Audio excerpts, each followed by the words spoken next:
إلا قلنا السيزيام كنقولوا لا بواط ميرفاي. هذه الرواية اللي كتعتبر الرعب الأبدي ديال كل واحد عنده جهوي. ما أنا جيت باش نوريكم كيفاش تتعاملوا معها بكل سهولة. أولا عيش داخل القصة. اعتبر سيدي محمد بحال شي صاحبك اللي جا عندك وبدا يشكي عليك شكون لا اخويا، وانت بحال كل مغربي اصيل غادي تعاطف معاه وغتعاود قصتو شي واحد اخر. هادشي بالضبط اللي غادي دير. من بعد كل شابيتر كتقراه بقى تعاود لراسك شنو درا سيدي محمد فيه.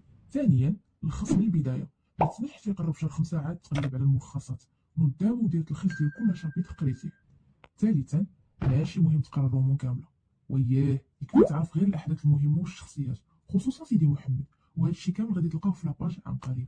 رابعا حاول تضبط الهدام ديال هاد الغومون، خصوصا اللي كيتعاودوا بزاف، حيت شكون عارف ممكن يكون الموضوع ديال برودكسيون اكري ديال هاد العام وحتى هما غادي نحطهم ليكم. خامس واخر حاجه هي حاول تحط راسك في بلاصه الشخصيات ديال هاد الغومون، وشوف الا كنتي في بلاصتهم شنو غادي دير وكيفاش غادي تتصرف في المواقف الرئيسيه بحال الوحده والتضحيه والجوره والخلل والإفلات.